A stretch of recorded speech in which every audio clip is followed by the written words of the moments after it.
एक बार की बात है, कुछ साइंटिस्ट ने मिलकर के एक बहुत ही इंटरेस्टिंग एक्सपेरिमेंट किया। उन्होंने क्या किया कि एक बहुत बड़ा सा पिंजरा लिया, उसके अंदर 5 बंदरों को रख दिया और वहां पर एक सीढ़ी लगा दी। उस सीढ़ी के टॉप पर कुछ केले रख दी। फिर उन साइंटिस्ट ने क्या किया कि जैसे ही कोई भी बंदर उस सीढ़ी पर चढ़ता केलों तक पहुंचने के लिए, तो ऊपर से ठंडे पानी की बारिश करने लग जाता।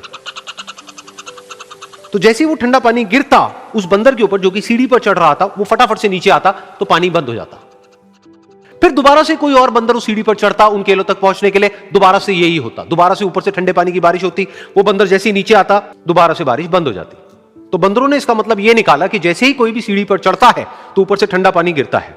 फिर उसके बाद में जैसे ही कोई भी बंदर उस सीढ़ी पर चढ़ने की कोशिश भी करता तो बाकी के बंदर सब इकट्ठे होकर के उसको पकड़ते, उसको मारते, उसको पीटते और उसको नीचे गिरा देते।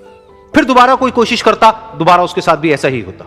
फिर उन साइंटिस्ट ने क्या किया कि उन 5 बंदरों में से एक बंदर को उस पिंजरे में से निकाला और उसकी जगह एक नए बंदर को उस पिंजरे के अंदर डाल दिया। अब उस बंदर को नहीं पता था कि यहां पर क्या खेल चल रहा है। उसको जैसे ही सीढ़ी के ऊपर वो केले नजर आए, वो फटाफट से उस सीढ़ी के ऊपर चढ़ने लगा। अब की बार साइंटिस्ट ने कोई बारिश नहीं करी, लेकिन फिर भी जो बाकी के बंदर थे उन्होंने इसको पकड़ा, सीढ़ी से नीचे उतारा और मारने पीटने लग गए।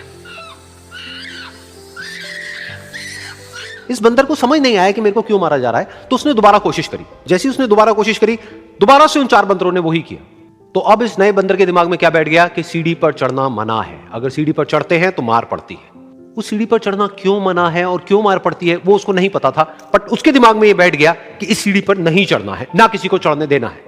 फिर दोबारा से उन साइंटिस्ट ने क्या किया कि जो पुराने 4 बंदर थे उसमें से एक बंदर को निकाला और एक नए बंदर को उसी जगह पर डाल दिया। अब इस नए बंदर ने भी वही किया जो इससे पहले वाले ने किया था, यानी कि वो भागता हुआ गया, उस सीढ़ी के ऊपर चढ़ने की कोशिश करी, उन केलों तक पहुंचने की कोशिश करी। बाकी 4 इकट्ठे हो गए और उन्होंने उसको मारा पीटा, सीढ़ी से नीचे गिरा दिया। उसको कुछ समझ नहीं आया, उसने दोबारा कोशिश करी, दोबारा उसके साथ यही हुआ। और अब इस बंदर के दिमाग में भी यही बैठ गया कि सीढ़ी पर चढ़ना मना है और सीढ़ी पर चढ़ने से मार पड़ती है।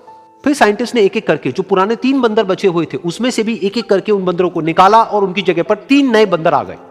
अब ये 5 बंदर नए थे और किसी को भी ये नहीं पता था कि उस सीढ़ी पर चढ़ना मना क्यों है, लेकिन उन सबके दिमाग में बैठा हुआ था कि सीढ़ी पर चढ़ने से मार पड़ती है। तो कोई भी कोशिश नहीं कर रहा था, जबकि अब कोई ठंडे पानी की बारिश भी नहीं हो रही थी। वो चाहते तो आराम से उस सीढ़ी पर चढ़ते, केले तोड़ते और आपस में बांट करके खा लेते।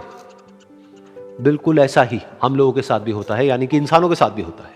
हजारों साल पहले कोई प्रथा बनी होती है, कोई रीति रिवाज होता है जिसके पीछे कोई ना कोई वजह होती है, लेकिन वो वजह खत्म होने के बाद भी वो प्रथा चलती रहती है, वो रीति रिवाज चलते ही रहते हैं। किसी में इतनी हिम्मत नहीं होती है ये पूछने की कि हम क्या कर रहे हैं, क्यों कर रहे हैं। बस सबको ये पता होता है कि ऐसा ही होता है। तो वो एक्सपेरिमेंट जिसके बारे में अभी मैंने आप लोगों को बताया, यानी कि वो बंदरों का एक्सपेरिमेंट, उसमें तो बेचारे बंदर हैं, जानवर हैं, उनको नहीं पता है कि क्वेश्चन कैसे पूछते हैं। लेकिन अगर हम इंसान होने के बावजूद भी क्वेश्चन ना करें तो हमारे में और जानवरों में क्या फर्क है, सोचिए।